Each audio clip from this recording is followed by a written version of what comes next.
Joey Raisin, bring it in from shop. Get yourself a pickle. Get yourself a boot. Joey Raisin, bring it in from shop. Pickle time is happening. Yeah, you're talking to that. Yeah, this thing. This is it. This is the new format. And Grandma? that's the Is that you? Grandma, your feet are cold. Grandma. Just let me warm up a little bit. And then Sounds like the old format. We talked in the Jimmy Stewart voice. Yeah. And other just, than said whatever came to the top of our head. Yeah, well, that's still going to happen, but we have a format that we're sticking to. It's ironclad. I think you failed to remember this. We now have stuff that's happening on Mondays. Stuff that's happening on the second Mondays. Mondays, and then the next Monday. So with this one today, with the new format, the first episode of the new format, we're going back to tour stories, and I wanted to revisit with you I want to know the first time that you remember, the first time that you left Denver for a faraway show. So up until then, you had been playing Denver as 500 Frenzy, kind of getting bigger locally. When was the first time you left that you can remember, and how did that show go? The other thing I wanted to point out is that on the new format, we both have mustaches. Just to show you. Joe, you got to trim up the rest of that. So it's just a mustache. No. A lot of roofers have mustaches. You ever thought about that? Roofers, they have mustaches. You're like, no? Okay. What was it like the first time you, Joe, got to leave Detroit in 500 Frenzy? Inside one of the members of 500 Frenzy. Sorry, Keith. It was like, your tauntaun will freeze before you reach the first marker. And I thought the outside smelled bad. Lightsaber. Okay. So let's go back. Let's go back. Close your eyes. Tilt your head back. Try and touch your nose with your forefinger. Oh, it went right in there. So where was the first time when you left Denver? What was the first city you went to? Do you remember the city, the club? Do you remember the show? I remember. So in Exhumator, the band that we were in before 500, we got to play in Greeley. This doesn't really count because I went to college up there. It was like an hour north of Denver. That doesn't count. You mean like out? We went to Casper, Wyoming. We somehow, like, these guys came to one show where we opened for this band called Glimpse of Reality, then we went to, they were like, yeah, come up to Casper. We have a paintball place and bands play. So we went up there, and it was like me, Micah's brother Nate, who was drumming, and Keith. I don't think Scott was in the band yet. And we were just like insane, like tripping over ourselves. This is so crazy. We're playing for 20 people in Casper, Wyoming at a paintball place. And they let us sleep at their house. I think they paid us enough that we made gas money. And we were just like, done. Like, this is so fun. And we played Did anyone open for you? Or was it just you? No. Was the opening like the capture the flag round of paintball? No, we were opening for a band called Axiom, like a metal band. And we were also metal. So it was like us, Axiom. And then we played up there again later. That was like in the spring. And then we played there in the summer, I think, opening again for Axiom. And then they had us come up there again. They tried to put on like a metal festival at the Casper Events Center, which looks like the world's giantest Pizza Hut. It's like their arena where they have rodeo or whatever. But it was like Casper is the biggest city in Wyoming, and I think it has 50,000 people. I thought Cheyenne was. No, Cheyenne is the second biggest. The capital. Wyoming has more cows per square mile than people. It is the most, how do you say this? The squids are going to fact check you. Sparsely populated state. There are more people per square mile in Alaska than there are in Wyoming. The squids will fact check you, right? Yeah, do it. Do it, guys. Do you listen to that? All the time. I love it. They fact checked me with my Lake Superior, and I was wrong.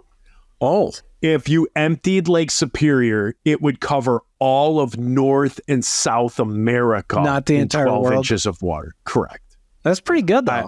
I got a little excited there. But all of North and South America would be under 12 inches of water. We're basically giving them stuff to podcast with when we make up facts. I wish someone did that with us. I wish somebody had a music career that they could talk about, and then we could talk about the music career. I wish we know what I mean? Wish we had a music career. Yeah. I wish that. Now, anyway, so that was Exhumator. Yeah, I got to tell you about this festival though we played. It was called Metal Quest. It was like 1994, and they had some big bands like Die Happy. Never heard of them. Next, really? It was the guys in Vengeance, and so they quit doing Vengeance and they did Die Happy. It was good, but not as good as Vengeance. And then Precious Death. Did you ever hear that band? No. So good. Never heard of them. Next. Jesus Freaks. Also super good. Oh, yeah. Better known as DC Talk. No, what would people say if they hear that I'm a Jesus freak? What would people do when they find that it's true? Oh, I think Bloodgood played. Do you remember? I've heard of Bloodgood. Yeah. Yep. Precious Death. Did you hear them? You already said that. No. They were so good. We played it. Precious. But it was like it was meant to be like arena rock because it was an arena and less than 500 people there. Oh, those are bad. Those poor guys. Those hurt. They lost a lot of money. It was like hooked into a hotel. So we got to stay in a hotel room. First time ever. Insane. Like we were just losing our minds. But like you could see these guys just eating shit. Like they were just like, they're not going to pay for this. Shoveling it in and then asking for seconds. Yeah. And at that point, I think Nate, Micah's brother, had quit. So my friend Jay filled in. This guy that I knew from my trigonometry class filled in on drums. And it was bad. We played really bad, mostly because of me. But and did that open something up for 5-iron? Like when was the first time 5-iron? So did that metal festival kind of get like you guys as a band's like name out? Were you able to make connections to then? With Exhumator, I think it made it. No, because it was in Casper. It was like nothing. And we weren't good. Like I think if we were good, the other bands would be like, hey man, you guys should come out on tour with us. Or we're going to pass your demo on to our label. Like none of that was happening. Also, I can tell you after being in a band, like you get demos every night from bands. And like at first you're very excited about being in a signed band. You're like, I'm going to give this to the label and hopefully they're going to sign these people because I remember being you. And then after about 2 years, you're like, you don't want this, dude. I'm not going to do this. I am not going to do this to you. So I don't know. So with 5-iron, probably the first show we played like outside of Colorado, we played in Phoenix. I think we were on our way to California. We got like is this true? I think probably I've talked about this show. We played we made friends with this band. Jiminy Christmas. I just drew a blank on it. That's the name of the band, Jiminy Christmas. I just drew a blank of it. Why that would does this be an happen? amazing band. Man, this is totally... So I'd been taking Adderall for my ADHD, and this is the thing I hate the most. Is like, I used to be in I had 1,000 different programs going in my brain at once, and I could just be like, oh yeah, that's this. But now I'm like super focused on things, and I cannot remember shit. What is it? What was this band? Girl singer. We played with Safe Ferris and them at Safe Ferris's Dance Hall Crashers party. No, it wasn't Dance Hall Crashers. Jiminy Christmas. It's like right there, and I can't. No get doubt. It. Nope. They didn't make it big. Trombone player's name was Dennis. We stayed at his house. It's going to come to me while I talk about it. So we went to LA because these guys were friends of ours from playing in Denver. They're like, yeah, come out. You can stay at our house. So we were just like, hey man, we got a show. We got asked to play like this Christian kind of like one-day festival at Calvary Chapel. So it was like headlined by the Supertones. And they're like, you guys should come out. Tim from Focused was like, you guys should come out because he wanted us to get on Tooth and Nail. So he was pimping us in those early days when it was like Focused and Wish for Eden and maybe like 2 other bands on Tooth and Nail. And they were like, we should get these guys. And meanwhile, Brandon had signed the Supertones. So the Supertones were like recording already. This is probably April or May. Some of us were like still in school. We had to go back and do a test. Or had exams the next day after this show. Gosh dang it. What is this band? Oh my gosh. I feel so stupid. Anyway, we stayed at Dennis's house. We drove we left work, drove until the wee hours of the night, got there about 3 a.m.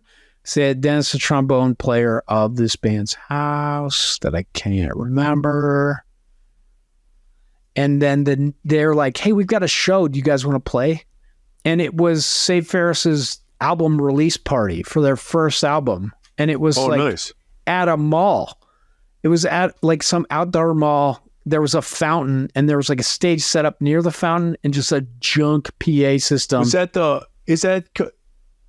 that place called like the Crush or the Push?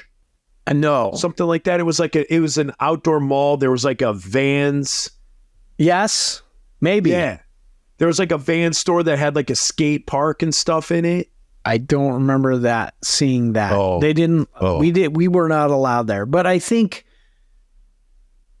dang it, what is the name of this band? It's like right there. I don't know. Can you text one of your band members to get the name of this band to get you going? No, maybe. Hold on. Andy. It's going to come to me. Anyway, so these guys were bros for sure. I hope they know how much I love them and how much because I remember the name of their band. Yeah. How much I love your band that I cannot remember. But they were just like, we'll get you on this show. And they just told Safe Ferris, who they were playing their album release party, hey, we got another band. They're going to play for free. So we did. It was our first time playing in Southern California. Probably our first time really playing out of Colorado, or we had played Cheyenne with Mephistopheles. But yeah, we played it. It was cool. I remember we all got sunburned. It was hot. And then we played this label showcase thing. It wasn't really a label showcase, but like Tooth and Nail was like trying to figure out if they wanted to sign us. So Tim from Focus was like, definitely you should sign these guys. Had us out. We stayed at his house. We slept on the floor of his apartment. And then we got there because we played this Save Ferris show late. And what we missed was the part where the guy said, don't stage dive or we'll turn off the power. And so we're playing this Calvary Chapel. I think we were the first band, and there was way more people than we were used to playing for, like 1,000 people. And they were going nuts, just absolute nuts. Like, this is Southern California in 1996, and it's like 95, 96. It was probably summer in 96. And ska was the newest thing, and we were doing it, and we were playing well. We were killing it. And so I'm like, I'm going to stage dive. We were 3 songs into it.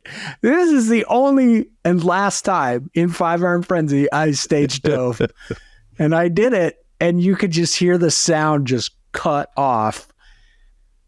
Like, I really would have preferred to have been pulled backstage by this youth pastor and been slapped around, or him just to swear in my face. That would have felt better, because everybody in the band was just like, what happened? Is there a power outage? And they're like, hey, no stage diving. We told you no stage diving. And the guys in the band are like, we weren't here. Please. And they're like, next band. And that was it. Oh my. That was our first time. But it was euphoric. I mean, it was so cool to be in another place. The people at the Save Ferris show could have cared less. Like, it was the normal, Southern California thing where they would just sit with their arms crossed. Some people were into it. But for us, it was amazing. It was cool to be out of state, to do that. To drive, we were so excited. Like, we get to drive for 16 hours too, which is truly how it is in Colorado. Like, if the next biggest city is Kansas City, and I think it's at least 8 hours away, or Albuquerque, or Phoenix is 16 hours, or Salt Lake City, I think, is 16 hours. Jeez. That's where we're from. Armadillo. Lord. We never played in Armadillo. Amarillo. I know. Amarillo was awesome because... You played that? Oh, because of the steak. Yeah. Yeah. Yeah. I think Amarillo is 6 hours away. That was as close as you get to Texas, which we thank Oklahoma for, because they kept Texas from touching Colorado. Your turn. Well. Meal ticket. Yeah. Jeez. No, it meal came to ticket. Me. He did not answer me. It's meal ticket. I was like, it's meal ticket. I remember when I met you, you guys were always talking about meal ticket. They're amazing. You, Brad, everybody was always talking about meal ticket. They were our bros. Thanks, Joe, for backing me up. Even though I forgot the name of their band, because it's Adderall. Yeah.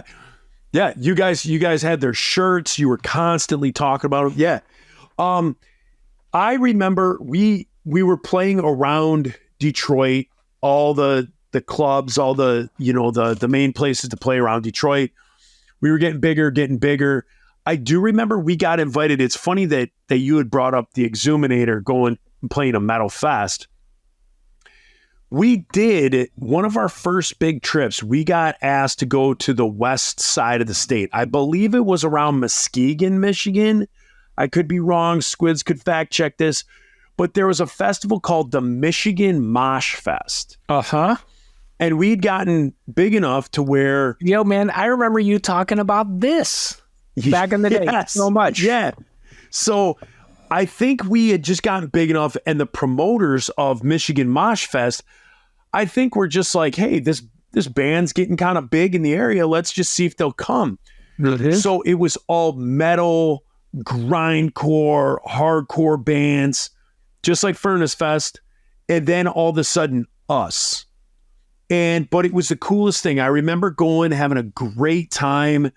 Everybody was so cool to us. I remember it just being a great show. And again, just like another springboard to to having more people get to know who we are. And again, it was the west side of the state of Michigan, which the west side of the state and the Detroit area, it's pretty much like two different states. And so that was kind of us getting our toe in over there. But I do remember the place that sticks out the most for me, that when we actually left Detroit, was we went and we played a place in Milwaukee called the Lighthouse. Oh man, we played there. Yeah.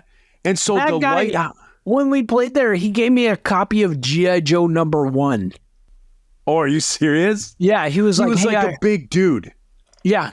He was like, I heard you love this comic. And I was just like, what?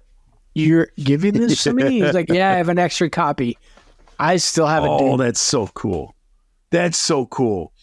But that guy who ran the Lighthouse, he was a bigger dude. I remember he had like strawberry blonde hair, glasses, like dressed like comic booky nerdy, like Hawaiian shirts. He always had Chuck Taylors on, Converse, All Stars. The nicest dude in the world. And then, we were always going to these shows and we would play these shows and you would either buy your own dinner and food, or, you were starting off. And when we started off, we didn't play like Christian clubs. There was one that we played, but mostly we were just playing all the like normal clubs around Detroit. And you didn't get food. And on the occasion that we would play like a church or something and get food, it's like you would get pizza or you would get spaghetti, something cheap that would fill your belly. But we go to Milwaukee, and this guy, Nate would know when we have Nate, the next time I have Nate on, we'll get this guy's name. And we went there, and that was the first time that like we got to go to a restaurant. As a band? Yeah. And they took you out, or? Yeah. And like I remember we went to this like Greek place, and it was like this Greek restaurant, and the food was, I remember the food being great. It was just like, dude, this is so awesome. Like, we're being taken out by like the promoter, and he's paying for us. Like, we're not paying. And here's another thing that I thought was so rad. Me and Bram went to go use the bathroom, and there was ice in the urinal. And we were like, this place is so high class. It's got ice in the urinals to take away the splashing. They just jumped out the extra ice from the ice maker. Yeah, just into the urinal. Yeah, clean out that old ice. Yep, they just throw it in there, and then. But I remember at the Lighthouse, I don't know if it was the same show, if it was this first one. But no. Now that I'm thinking about it, the first time we played the Lighthouse, we played with the band, a punk band from Rockford, Illinois. They were called Three-Legged Cats. Oh man, that's rad. And so we played with Three-Legged Cats the first time at the Lighthouse. And we also played with, I want to say, the 77s. Wow. And so it was the 77s. Is that Mike Rowe? Uh-huh. Not Mike Rowe from Dirty Jobs. No, Mike Rowe from the 77s. Lost Dogs. Yeah, uh-huh. And Lost Dogs. So it was Mike Rowe headlining, then I believe us, and then I believe Three-Legged Cats. Okay. Or I'm mixing this up, and it was the next time we came to town, it was 77's, us, and then that was the first time Chevelle came. Cool. So I do remember playing the Lighthouse once with Three-Legged Cats, and then the next time we went to play Milwaukee, this band Chevelle opens for us, and I'm sitting there, and all the guys are screwing around backstage, and I'm out front listening to them. I'm like, man, these guys sound like Tool. These guys are awesome. And then you guys have heard the story before, and I go back, I'm like, man, you guys got to come listen to these guys. These guys are great. And then the next time we played like the area, I had talked to Chevelle and gotten to be friends with him that night. We exchanged numbers. And then the next time we played either that club or somewhere in Chicago, we would call them and we'd be like, hey, you guys want to open?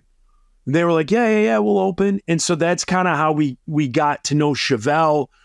Then we ended up doing a tour where one of our openers fell off. And so we called Chevelle like last minute and they went out with us. And then the second tour we did with them, we called them and they went out on a second tour with us. And that's when Steve Taylor drove down to Alabama or Mississippi, one of them, and watched them and then signed them to Squint. And, and then their trajectory just went off. Like the next time I called, like, hey, you want to open for us? They're like, nah, we're opening for Power Man 5000. And then like by the end of that year, they were playing like the side stage for Ozfest. Jeez. 2 years later, they're like main stage at Ozfest. It was bananas. Yeah. Like, the Lighthouse in Milwaukee is my first recollection of like outside the state of Michigan.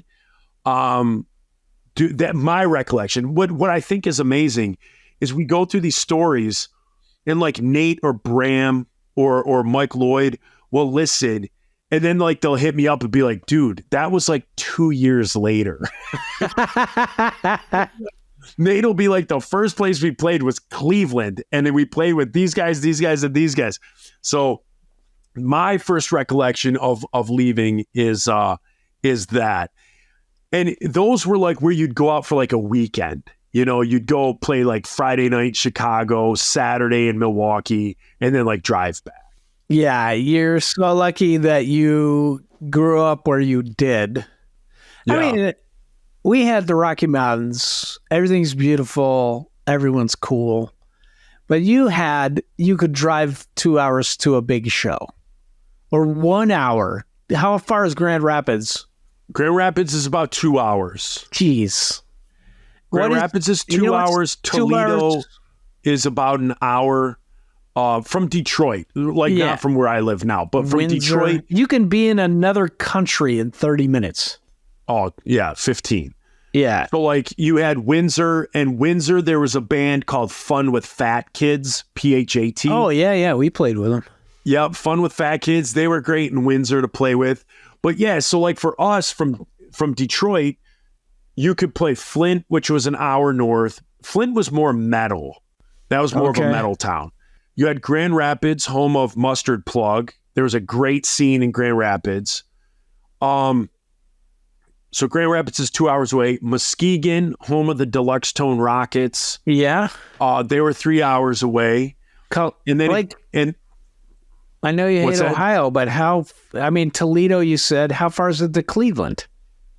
Cleveland is 3 hours. Columbus is, I think, 4 or 5. Chicago. 4. Toronto. 4. Jeez, you're 4 hours from Toronto? Yeah. So then how far to Buffalo? About 4. If you cut if you cut through Canada, it's 4, and then you cross at Niagara Falls. But if you go, Milwaukee is, so let's see, Chicago's 4, and then I think Milwaukee is like an hour or 2 north of Chicago, so 6. Yeah. I'm telling you, dude. And then you got Indianapolis. Indianapolis How far is Indianapolis? Probably 4 or 5. No, I take that back. How far are you South from Bend, Nashville? Nashville is 9. Okay. That's as far as it was for us to go to Kansas City, which was the next biggest city. Yeah. Jeez. So, I mean, we could do Pittsburgh is about 6. Dude. Yeah. So Pittsburgh How far is 6. to New York City? That's about 12-hour drive. 12 to 14, I think. Yeah. Lord. Man, for real, it was at least 8 hours to Kansas City. Omaha and Lincoln were like 8 hours. I think Salt Lake City was 8 hours, but we hardly ever played in Salt Lake City. Like maybe after we got signed and got big, we probably played there like 4 times. Yeah. Albuquerque, 8 hours. Phoenix, 16 hours. LA, 16 hours. Casper was like 2 hours. Not Casper, Cheyenne. Casper itself was like 4 hours. Montana, like anywhere in Montana, was like 8 hours. We had nowhere to go. Yeah. Like for us, we had Milwaukee, Chicago, Rockford. So Rockford is 2 hours west of Chicago. So 4 hours to Chicago, 2 hours to Rockford. 4 hours to Chicago, 2 hours north, let's say, to Milwaukee. Then if you went 2 hours south from Chicago, you were in Indianapolis. South Bend is like 3 hours from here. And then in Chicago or in Ohio, there was like Dayton.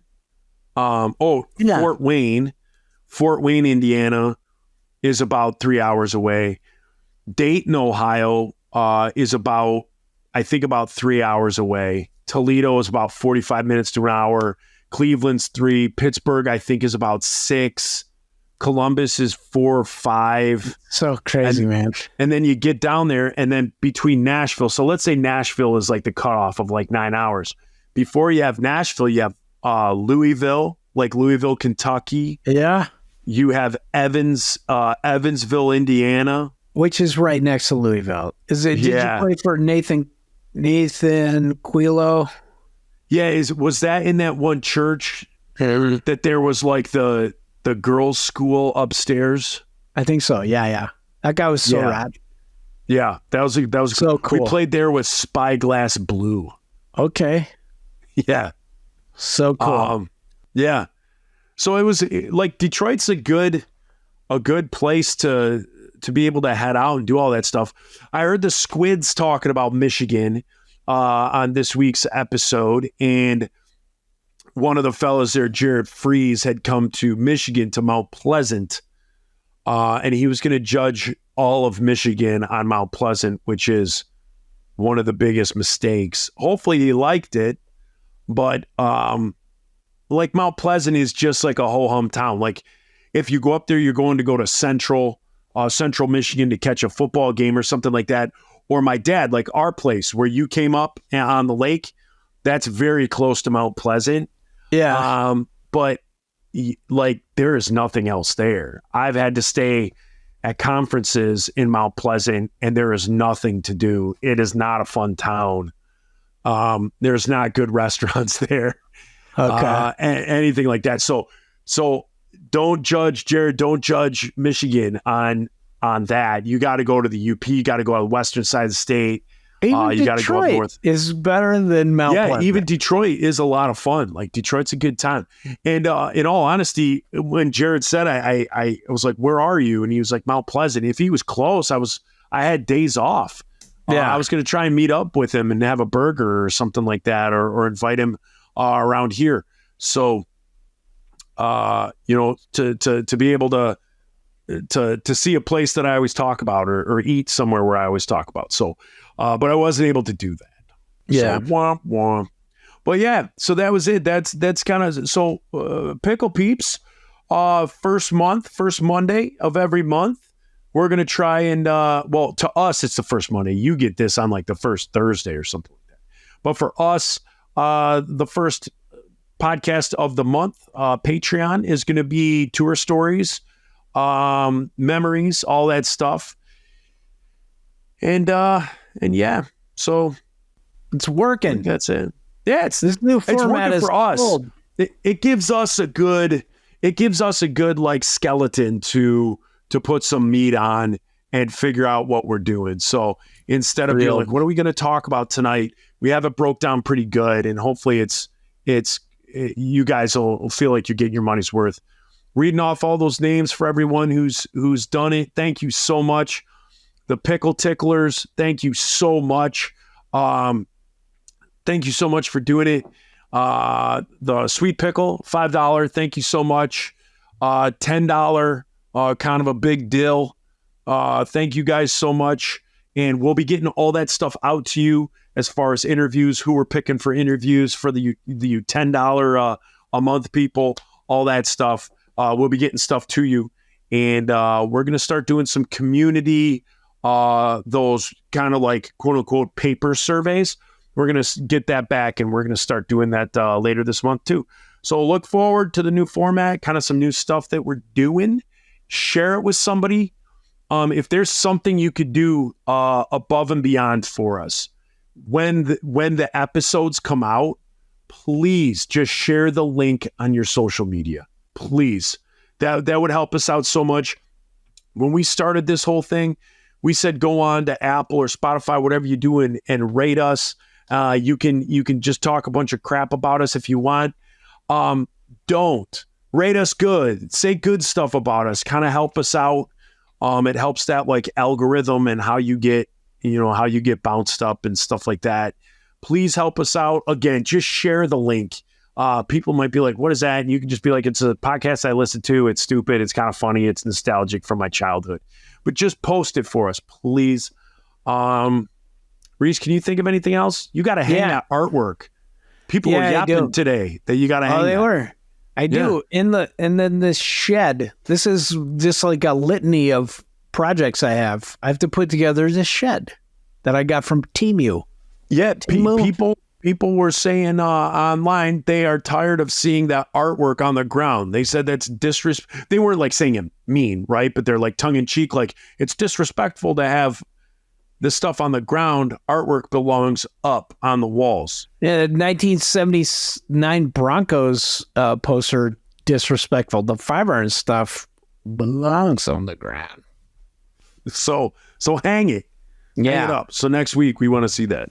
All right, one thing. Get one thing up at least. Just do one thing this week, Reese. Just pull yourself out of your misery and sorrow and hang up one thing for one time. Yeah. I just went to scratch my mustache and it was finger straight up the nose, Joe. Yeah, I saw that. People are going to see that. That's good. I love you guys. I went to scratch my hamstring, 2 fingers right in the butthole. Wow. What'd you think? Have you ever What's your Yelp review of that? Hey, have you ever wiped with like not good toilet paper and the finger slipped off or ripped through? Yeah. And you really you literally gave yourself like a little right in the old butthole? Have you ever done that? My dad used to have yes, I have. My dad used to have this joke, and he'd be like, in the Army, they would give us one sheet of toilet paper, and you had to tear a little corner of it, and you just use it. You just put your finger up, and you clean it with your finger, and you use the other part to clean out under your fingernails. And I don't know if he was joking. I'm not sure. I'm not sure if he did that or not. Like, Here's another wipe I bought story. up so much toilet paper, man. I am so thankful for Costco because I am destroying the earth with how I wipe my butt, dude. I am methodical. I don't care. I don't want it on my hand. And then some people are like, get a bidet. No, thank you, ma'am. I'm methodical with the way I wipe, but here's another one. Have you ever had such a wet poop that like when you wipe, it goes so fast that you go to about the middle of your back? Yeah. Yeah. Like you think there's going to be a little resistance and it's so slick. It's like Griswold with his non-whatever food varnish, non-friction food varnish. And you go to wipe your butt, you think there's going to be a little, and all of a sudden, boom, and you're between your shoulder blades. And your shoulders popped out of socket. Yeah, your shoulders popped out of socket. Somehow your hand is at the base of your neck with the toilet paper, and you've just gone from buns hole up to like your C4. Yeah, it's happened. You got to get in the shower. You're like, oh yeah. I think that's the next phase in inventions. Like a lot of people are focusing on eliminating fossil fuels or renewable energy. Figure out a way to get the poop out of your butt. Like that's the thing. If you could have like nanobots crawling around in there and getting it out, and you didn't have to worry about it anymore and pooping. I mean, that's the future. It's the future. Am I off base here? Is it the butthole that's actually causing the problem? Like if we can insert, I've talked about this before, like a Play-Doh shape, the Play-Doh thing that you put at the star and then you squeeze it down and the Play-Doh comes out like a star or spaghetti. Right. Is there an insert, like a stainless steel insert that can go in your butthole that just makes ejection of waste way more efficient? Yeah. I feel like I have a lazy butthole. Like I feel like I have a lazy butthole. It kind of wants to get everything out, but at the same time it's like, whatever. And it just ends up kind of like in the way. It's like when there's a bunch of shoppers and you're in an aisle and then shoppers are coming at you and you're like, and you're just kind of like dancing around each other. That's kind of how it feels. When I worked as a nurse in the ICU, they had a device called a Zasi, which was like a catheter, but for your butthole. So number one, most of these, you pretty much have to be intubated and sedated, like you'd be in a medically induced coma. I want to be sedated. You're in a medically induced coma, and they would put this thing up your butthole, and then it would expand. Yeah. And then it would like glue to the inside of your cheeks. And it was supposed to, they give you a bunch of laxatives and stuff, so it would just come out and be in a bag. Sounds great in theory, but really, all it was just more like poop was always leaking out of the side of this thing. And also, they'd be like, he hasn't pooped today. And you'd have to go and like milking people's turds through this plastic bag so that more turds could come through. It was the worst ever. Like, they're like, would you rather clean up if somebody pooped the bed? Yes, I would, is the answer. But, B-U-T-T, but if that same device was used to open your orifice and you're sitting over a toilet where you're not collecting it in a bag. So think of this. Do you know what a butt plug is? I don't, Joe. I don't go to those websites like you do. So if someone has a butt plug that the end of it is like a jewel or the end of it is like a cat tail, instead of having that, what happens if that butt plug, the end of it was open? And so you just kind of stick that butt plug in there and it just creates a stainless steel tunnel. It's going to go around the sides. There's going to be poop everywhere. This poop is going to be everywhere, Joe. Will it? Yeah, it's not going to work because you can't determine the consistency of it. What we need is some sort of nanobots that go up there, remove it, and then they get out of there. And then they die in there. They short circuit. Then you poop those out. And then you have a bunch of dead robots in your butthole. You poop out robots. Oh, there's nothing worse than dead, short-circuited robots in your colon. I think you just redeemed yourself for all the people who are mad about your mouse trapping cock. You're worried for robots, and that's amazing, Joe. This is growth. All right. See you, everybody.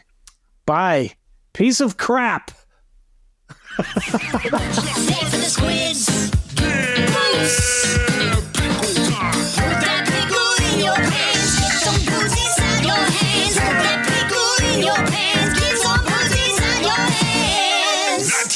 Six, we start this.